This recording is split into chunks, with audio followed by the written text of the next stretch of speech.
that plague Camden seem to be clearing up. 2 News has learned of plans to develop some new well fields there. Sonu Wasu on your side with your first look at those plans.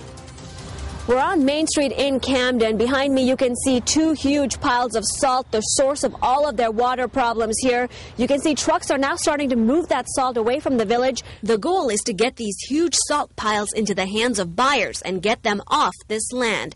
This is the salt that leached into the ground, contaminating drinking water for the residents living here in Camden. They want fresh water and they want it done. For Camden Mayor Sylvanus Gunter, it's been a bitter political fight, one that's opened up the floodgates, creating a very tense division in village politics. I don't believe this should have ever lasted this long. And why did it last so long? Well, I wished I could go into detail on that, but I can't.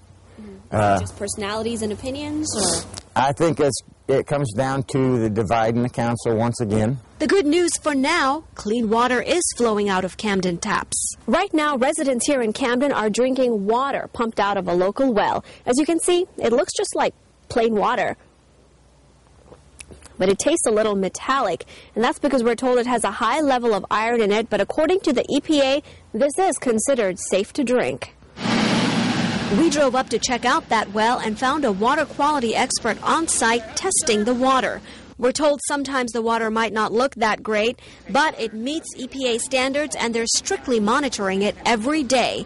This, however, is a temporary solution. What the village really wants is this 22-acre parcel of land known as the Old Smitty's Airport. We're told the village has entered into a purchase agreement with the owner of this land to develop well fields here, but that's only if the water under this ground meets EPA standards and is enough to quench the thirst of the residents of Camden.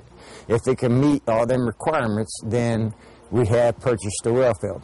In Camden, Sonu Wasu, 2 News on your side. This is a key night in Green.